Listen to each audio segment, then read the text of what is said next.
আজকে আমরা চতুর্থ শ্রেণীর ইসলাম শিক্ষা বইয়ের দ্বিতীয় অধ্যায়ের অনুশীলনীর যে প্রশ্নগুলো রয়েছে সেগুলো নিয়ে আলোচনা করব। গত ক্লাসে আমি অধ্যায়ের ভিতরে যে কাজগুলো ছিল সেগুলোর উত্তর দিয়েছি। আজকে এখানে অনুশীলনীর যে প্রশ্নগুলো রয়েছে 1, 2, 3, 4 এবং 5, 6 নম্বর যে প্রশ্নগুলো রয়েছে সেগুলোর উত্তর নিয়ে আলোচনা করব। প্রথমেই আমরা দেখব 1 নম্বরে এখানে দিয়েছে সঠিক উত্তরে টিকচিহ্ন দেই।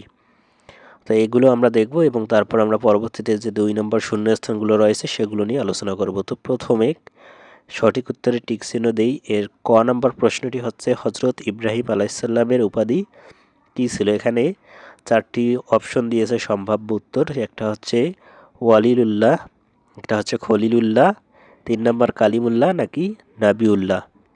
তো হজরত ইব্রাহিম আলাইসাল্লাম এর উপাধি ছিল খলিলুল্লাহ। আমরা কি দেব? হজরত ইব্রাহিম আলাইসাল্লামের উপাধি খলিলুল্লাহ। এরপর খ নম্বর প্রশ্নটি হজরত মুহাম্মদ সাল্লাল্লাহু আলাইহি সাল্লামের উদ্যোগে গঠিত হিলফুল ফুজল ছিল একটি যুদ্ধ নাকি একটি ব্যবসায়িক প্রতিষ্ঠান নাকি একটি সেবা সংঘ নাকি একটি মেলার আয়োজন? তো হিলফুল ফুজল একটি সেবা সংঘ ছিল। হিলফুল ফুজলের কাজ ছিল কি? মানুষের সেবা করা। যুদ্ধে যারা আহত হবে তাদেরকে সেবা করাই ছিল হিলফুল ফুজলের কাজ। এরপরে গ নম্বর যে প্রশ্নটি সেটা হচ্ছে কিভাবে হজরত ইব্রাহিম আলাইসাল্লামের আত্মত্যাগের আদর্শ অনুসরণ করা যায়? তো এখানে যদি আমরা 4টি অপশন দেখি, একটা হচ্ছে অন্যের উপর নিজেকে প্রাধান্য দিয়ে, নিজে বেশি রেখে অন্যকে কম দিয়ে, 3 নম্বর অপশনটি হচ্ছে আল্লাহর জন্য সবচেয়ে প্রিয় জিনিস ত্যাগ করে নাকি শুধু নিজের মঙ্গল কামনা করে? তো এটার উত্তর হিসেবে আমরা দেব 3, আল্লাহর জন্য সবচেয়ে প্রিয় জিনিস ত্যাগ করে। তো এটাই হচ্ছে প্রথম ক, খ এবং গ নাম্বার যে প্রশ্ন ছিল সেটার উত্তর। এখন আমরা এখানে দেখব ঘ, উম এবং চ নম্বর প্রশ্নের যে উত্তর সম্ভাব্য উত্তর সেটা নিয়ে আমরা আলোচনা করব। তো প্রথম প্রশ্নটি অর্থাৎ ঘ নম্বর প্রশ্নটি হচ্ছে কোনটি হজরত মুসা আলাইসাল্লামের অনুসরণীয় আদর্শ? 1 নম্বর অপশন হচ্ছে বিপদে আপদে বিচলিত হওয়া নাকি নিজের স্বার্থ রক্ষা করা নাকি সত্য ও ন্যায়ের পক্ষে থাকা নাকি দুর্বলের বিরুদ্ধে সবলকে সহযোগিতা করা? তো এটার উত্তর হিসেবে আমরা দিতে পারি অপশন 3, সত্য ও ন্যায়ের পক্ষে থাকা। এরপর আমরা নম্বর প্রশ্নটি দেখি, সেটা হচ্ছে কিভাবে হজরত মুহাম্মদ সাল্লাল্লাহু আলাইহি সাল্লামের কৈশোরকালীন আদর্শ অনুসরণ করা যায়? তো হজরত মুহাম্মদ সাল্লাল্লাহু আলাইহি সাল্লামের যে কৈশোরকালীন আদর্শ সেটা আমরা কিভাবে অনুসরণ করতে পারি দেখি আমরা।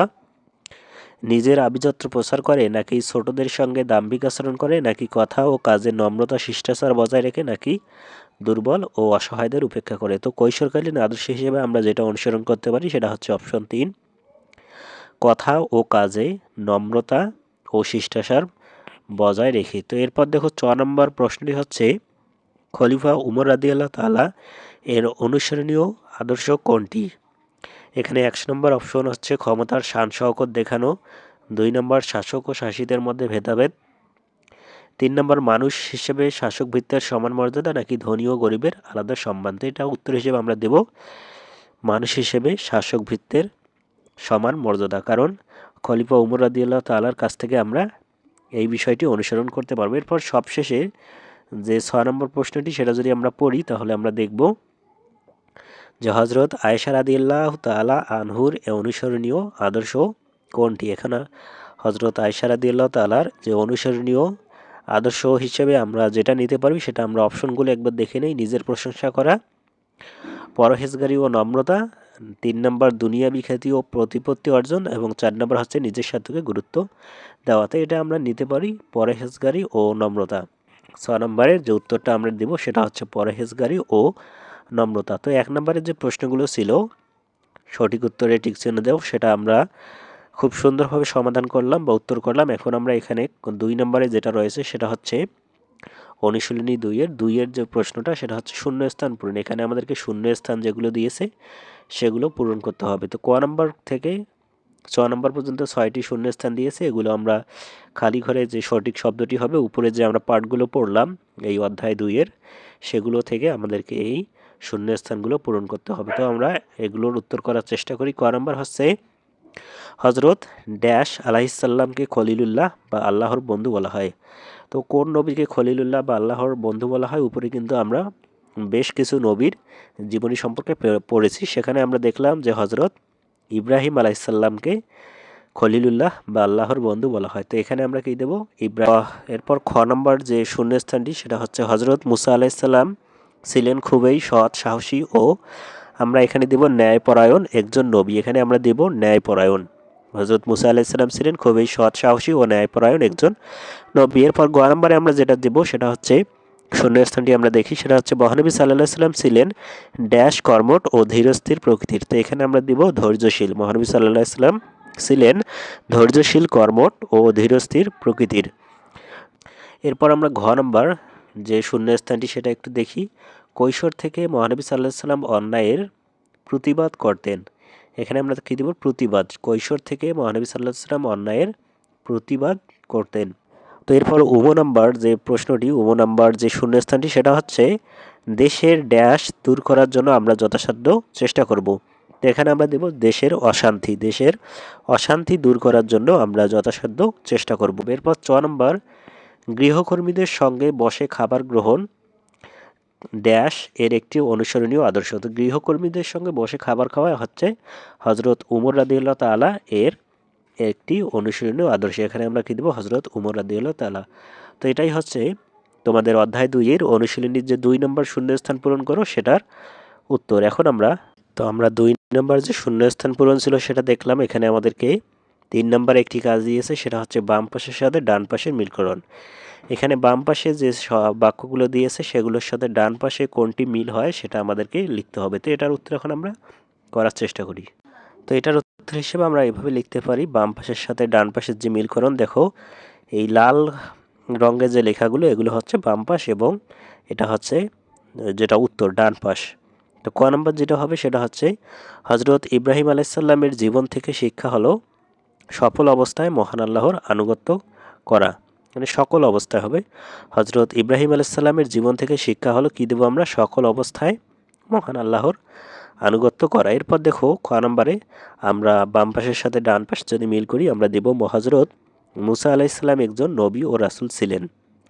এরপর ঘ নম্বর অত্যাচারী ও অন্যায়কারীদের হাত থেকে দেশের দুর্বলদের রক্ষা করতে চেষ্টা করব। এরপর ঘ নম্বর বাম পাশের সাথে ডান পাশের যেটা মিল করেন সেটা আমরা দেব আমরা বিপদে আপদে ধৈর্যশীল হব। নম্বরে আমরা যেটা দেব সেটা হচ্ছে হযরত উমর রাদিয়াল্লাহু তাআলা ছিলেন সত্য মিথ্যার পার্থক্যকারী। এরপর সবশেষে নম্বর যে বাম পাশের সাথে ডান পাশের মিল করেন সেটা আমরা দিব হযরত আয়েশা রাদিয়াল্লাহু তাআলা যুদ্ধের ময়দানে আহতদের সেবা করতেন। তো এটাই হচ্ছে তোমাদের অনুশীলনীর যে 2 নম্বর অনুশীলনী 3 এর উত্তর। তো আমরা 3 নম্বরের যে বাম পাশের সাথে ডান পাশের মিলকরণ এটা আমরা পড়লাম। এখন আমরা এখানে আমাদেরকে 4 নম্বরে আরেকটি কাজ দিয়েছে, সেটা হচ্ছে শুদ্ধ অশুদ্ধ নির্ণয়। এখানে আমাদেরকে ক থেকে উম পর্যন্ত 5টি বাক্য দিয়েছে। যে বাক্যগুলো সঠিক হবে সেটা আমরা লিখব শুদ্ধ, আর যে বাক্যটি ভুল হবে সেটা আমরা লিখব অশুদ্ধ। তো প্রথম বাক্যটি দেখো, হযরত ইব্রাহিম আলাইহিস সালামের উপনাম ছিল আবুল মিল্লাত বা মুসলিম জাতির পিতা। তো উপরের পার্টগুলো পড়লেই কিন্তু আমরা বুঝতে পারবো যে কোন বাক্যটি সঠিক আর কোন বাক্যটি মিথ্যা। তো ক নম্বর বাক্যটি হচ্ছে শুদ্ধ, কারণ হযরত ইব্রাহিম আলাইহিস সালামকে এর উপনাম ছিল আবুল মিল্লাত বা মুসলিম জাতির পিতা। এটা হচ্ছে শুদ্ধ, আমরা এটা কি লিখব? শুদ্ধ। এরপর খ নম্বর মহানবী হযরত মুহাম্মদ সাল্লাল্লাহু আলাইহি সাল্লামকে আস-সাদিক বা সত্যবাদী বলা হয়। তো এটাও হচ্ছে সত্য, কারণ আমরা দেখেছি যে মহানবী সাল্লাল্লাহু আলাইহি সাল্লাম ছিলেন সত্যবাদী বা আস-সাদিক। তো ক নম্বরও হচ্ছে সত্য এবং খ নম্বরও আমরা সত্য লিখব। এরপর গ নম্বর যে বাক্যটি সেটা হচ্ছে হযরত মুসা আলাইহিস সালাম ফিরাউনের নির্যাতন ও নিপীড়ন এড়িয়ে যান। তো এটা হচ্ছে অশুদ্ধ, কারণ আমরা দেখেছি হযরত মুসা আলাইহিস সালাম ফিরাউনের নির্যাতন ও নিপীড়ন এড়িয়ে যাননি। এরপর ঘ নম্বর হযরত উমর রাদিয়াল্লাহু তাআলা সাধারণ জনগণের সামনে জবাবদিহিতা করতেন না। তো এটা হচ্ছে অশুদ্ধ, হযরত উমর রাদিয়াল্লাহু তাআলা সাধারণ মানুষের সামনে জবাবদিহিতা করতেন। এরপর নম্বর হযরত আয়েশা রাদিয়াল্লাহু তাআলা উত্তম আদর্শের প্রতীক ছিলেন। তো এটা হচ্ছে শুদ্ধ, কারণ হযরত আয়েশা রাদিয়াল্লাহু তাআলা উত্তম আদর্শের প্রতীক ছিলেন। তো এটাই হচ্ছে শুদ্ধ ও অশুদ্ধ নির্ণয়ের উত্তর। এরপর আমরা পরবর্তীতে এখানে আমাদের রয়েছে অনুশীলনীর 5 এবং 6 নম্বর প্রশ্নের উত্তর আমাদেরকে করতে হবে। 5 নম্বর হচ্ছে সংক্ষিপ্ত প্রশ্ন এবং 6 নম্বর হচ্ছে বর্ণনামূলক প্রশ্ন। তো প্রথমেই আমরা সংক্ষিপ্ত যে প্রশ্নগুলো রয়েছে সেগুলোর উত্তর করব, তারপর যে বর্ণনামূলক প্রশ্ন রয়েছে সেগুলোর উত্তর করব। প্রথমেই আমরা যে সংক্ষিপ্ত প্রশ্নগুলো রয়েছে সেগুলোর উত্তর করব। সংক্ষিপ্ত প্রশ্নের বা 5 নম্বরের ক নম্বর প্রশ্নটি হচ্ছে মহান আল্লাহ কেন হযরত ইব্রাহিম আলাইহিস সালামকে খলিলুল্লাহ বলেছেন? তো এটার উত্তর হিসেবে আমরা দেব হযরত ইব্রাহিম আলাইহিস সালাম আল্লাহর আদেশে তার সবচেয়ে প্রিয় পুত্রকে কুরবানি করতে প্রস্তুত হয়েছিলেন। তার এই চরম পরীক্ষার মাধ্যমে আল্লাহর প্রতি অগাধ ভালোবাসা ও আনুগত্যের কারণে আল্লাহ তাকে খলিলুল্লাহ বা আল্লাহর বন্ধু বলেছেন। এরপরে খ নম্বর প্রশ্নটি হচ্ছে, হজরত মুসা আলাইসাল্লাম কে তার মা কেন পানিতে ভাসিয়ে দিয়েছিলেন? তো এটার উত্তর হিসেবে আমরা দেব, তৎকালীন মিশরের শাসক ফ্রাউন ঘোষণা দিয়েছিলেন যে বনি ইসরায়েল বংশে কোনো পুত্র সন্তান জন্ম নিলে তাকে হত্যা করা হবে। হজরত মুসা আলাইসাল্লামকে ফিরাউনের সেনাদের হাত থেকে বাঁচাতে আল্লাহর নির্দেশে তার মা তাকে ঝুড়িতে ভরে নীল নদে ভাসিয়ে দেন। এটাই হচ্ছে হজরত মুসা আলাইসাল্লামকে কেন তার মা পানিতে ভাসিয়ে দিয়েছিলেন সেটার উত্তরের পর গ নম্বর প্রশ্নটি হচ্ছে, পৃথিবীতে প্রথম ইবাদতের ঘর কোনটি, এটি কে নির্মাণ করেন? তো এটার উত্তর হিসেবে আমরা দেব, পৃথিবীতে প্রথম ইবাদতের ঘর হলো কাবা শরীফ। হজরত আদম আলাইসাল্লাম এটি প্রথম নির্মাণ করেন এবং পরবর্তীতে হজরত ইব্রাহিম আলাইসাল্লাম ও তার পুত্র হজরত ইসমাইল আলাইসাল্লাম এটি পুনর্নির্মাণ করেন। তো এটাই হচ্ছে গ নম্বর যে প্রশ্নটি সেটার উত্তর। হজরত ওমর রাদিয়াল্লাহু তাআলা এর জীবনের 3টি ভালো গুণ লেখো। তো এটার উত্তর হিসেবে আমরা কি দেব, যে হজরত ওমর রাদিয়াল্লাহু তাআলা এর জীবনের 3টি ভালো গুণ হলো, 1 নম্বর অসাধারণ ন্যায়পরায়ণতা, 2 নম্বর অসীম সাহস এবং 3 নম্বর কি প্রজা সাধারণের প্রতি গভীর মমতা ও সেবা। এটাই হচ্ছে হজরত উমর রাদিয়াল্লাহু তাআলা এ 3টি ভালো গুণ। এরপর সবশেষের 5 নাম্বার বা সংক্ষিপ্ত প্রশ্নের সবশেষের প্রশ্নটি হলো, অসুস্থ হলে আমরা কি করব এবং কার ওপর ভরসা রাখব? এটার উত্তর হিসেবে আমরা দেব, অসুস্থ হলে আমরা সুন্নাহ অনুযায়ী চিকিৎসা গ্রহণ করব এবং আরোগ্যের জন্য একমাত্র আল্লাহ তাআলার ওপর ভরসা করব। তো এটাই হচ্ছে সংক্ষিপ্ত যে প্রশ্নগুলো রয়েছে সেটার উত্তর। এখন আমরা 6 নাম্বার যে বর্ণনামূলক প্রশ্নগুলো রয়েছে সেগুলোর উত্তর নিয়ে আলোচনা করব। বর্ণনামূলক প্রশ্নের ক নম্বর প্রশ্নটি হচ্ছে, হজরত ইব্রাহিম আলাইসাল্লামের জীবনাদর্শন অনুসরণে করা যায় এমন 4টি কাজের বর্ণনা দাও। তো এটার উত্তর হিসেবে আমরা দেব, হজরত ইব্রাহিম আলাইসাল্লাম এর জীবনাদর্শন অনুসরণে করা যায় এমন 4টি কাজের বর্ণনা হলো, 1 নম্বর কি দেব আমরা, আল্লাহর ওপর অবিচল বিশ্বাস, জীবনের প্রতিটি কাজে মহান আল্লাহর ওপর গভীর বিশ্বাস ও আস্থা রাখা। 2 নম্বর আমরা কি দেব, প্রিয় বস্তু ত্যাগ, আল্লাহর সন্তুষ্টির জন্য নিজের সবচেয়ে প্রিয় জিনিস বা স্বার্থ ত্যাগ করা। এবং 3 নম্বরে যেটা দিব সেটা হচ্ছে বিপদে ধৈর্য ধারণ, যে কোনো কঠিন পরীক্ষা বা বিপদে বিচলিত না হয়ে ধৈর্য ধরা এবং আল্লাহর ওপর ভরসা করা। এবং সবশেষে আমরা 4 নম্বরে যেটা দেব সেটা হচ্ছে অন্যায়ের প্রতিবাদ, সত্যের পথে চলতে গিয়ে কোনো বাধা আসলে দমে না গিয়ে সাহসের সাথে তা মোকাবিলা করা। তো এটাই হচ্ছে ক নম্বর যে প্রশ্নটি ছিল সেটার উত্তর। এখন আমরা যে খ নম্বর প্রশ্নটি রয়েছে, হজরত মুসা আলাইসাল্লাম এর জীবনাচরণ সম্পর্কে একটু অনুচ্ছেদ লেখো। তো আমরা যখন মুসা আলাইসাল্লামের পাঠটি পড়েছি তখন কিন্তু মুসা আলাইসাল্লাম সম্পর্কে একটি কাজ ছিল যেটা আমরা তার জীবনাচরণ সম্পর্কে একটি অনুচ্ছেদ লিখেছিলাম।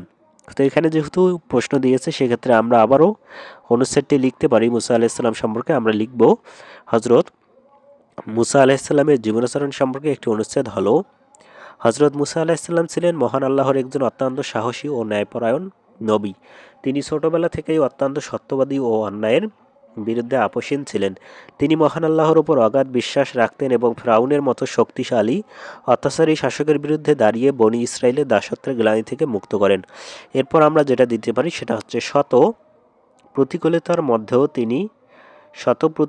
মধ্যেও তিনি ধৈর্য হারাতেন না এবং আল্লাহর রহমতের ওপর তার ছিল অবিচল ভরসা। অসহায় ও নির্যাতিত মানুষের কল্যাণে তিনি সারা জীবন কাজ করতেন। তো এটাই হচ্ছে খ নম্বর যে প্রশ্ন, সেটা মুসা আলাইসাল্লামের জীবনী সম্পর্কে একটি অনুচ্ছেদ, সেটার উত্তর। এখন আমরা গ নম্বর প্রশ্নের উত্তর নিয়ে আলোচনা করব। তো তোমরা আমার পড়া বুঝতে পারতেছো কিনা সেটা একটু লাইক দিয়ে আমাকে জানিয়ে দাও। যদি ক্লাসটি ভালো লাগে, তোমরা উপকৃত হয়ে থাকো, তাহলে তোমাদের বন্ধুদের কাছে শেয়ার করতে ভুলবে না।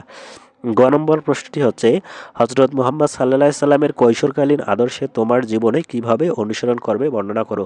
তো হজরত মুহাম্মদ সাল্লাল্লাহু আলাইহি সাল্লামের কৈশোরকালীন জীবনের একটি পার্ট রয়েছে, সেটা তোমরা খুব সুন্দরভাবে পড়ে নিবে, তাহলে কিন্তু তোমরা এই বিষয়টি বুঝতে পারবে যে কোন কোন দিকগুলো আমাদের আদর্শ হিসেবে বা অনুসরণ করা উচিত। তো এটার উত্তর হিসেবে আমরা যেটা দেব সেটা হচ্ছে, হজরত মুহাম্মদ সাল্লাল্লাহু আলাইহি সাল্লামের কৈশোরকালীন আদর্শ তোমার জীবন, আমার এখানে তোমারের জায়গায় আমার দিতে হবে, আমার জীবনে যেভাবে অনুসরণ করব তার বর্ণনা হলো। এটার উত্তর হিসেবে আমি দেব, আমি আমার জীবনে মহানবী সাল্লাল্লাহু আলাইহি সাল্লামের আদর্শ অনুসরণ করে সমাজের অশান্তি দূর করতে এবং শান্তি বজায় রাখতে চেষ্টা করব। দরিদ্র, এতিম ও অসহায় মানুষের সেবায় নিজেকে নিয়োজিত রাখব। কোনো অত্যাচারী যেন দুর্বলের উপর অন্যায় করতে না পারে সেজন্য সামর্থ্য অনুযায়ী বাধা দেব। কথাবার্তায় ও আচরণে সর্বদা নম্রতা, শিষ্টাচার ও সত্যবাদিতা বজায় রাখবে। এছাড়াও কিন্তু অনেক দিক রয়েছে যেগুলো আমরা মহানবী সাল্লাল্লাহু সাল্লামের কৈশোরকালীন জীবন থেকে অনুসরণ করতে পারি।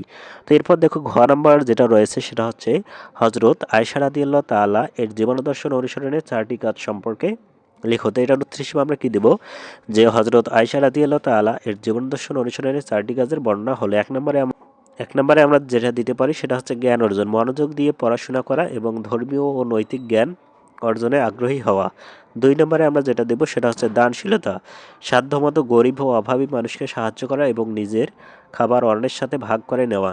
এরপর 3 নম্বরে আমরা যেটা দিতে পারি সেটা হচ্ছে ইবাদত পালন, নিয়মিত 5 ওয়াক্ত সালাত আদায় করা এবং আল্লাহর ইবাদতে মশগুল থাকা। এবং 4 নম্বরে আমরা যেটা দিতে পারি সেটা হচ্ছে নম্রতা ও সরলতা, পরহেজগার হওয়া এবং অহংকার মুক্ত সাধারণ জীবনযাপন করা। তো এটাই হচ্ছে তোমাদের 5 নম্বর সংক্ষিপ্ত উত্তর প্রশ্ন এবং 6 নম্বর যে বর্ণনামূলক প্রশ্ন রয়েছে অধ্যায় 2 এর অনুশীলনী 2 এর, সেটার উত্তর আমরা করলাম। তো আজকের ক্লাসটি এই পর্যন্ত। আজকে আমরা অনুশীলনী 2 এর উত্তরগুলো করলাম। আজকের এই ক্লাসের মাধ্যমে অধ্যায় 2 পুরোপুরি আমরা শেষ করলাম। পরবর্তী ক্লাসে আমরা তৃতীয় অধ্যায় নিয়ে আলোচনা করব।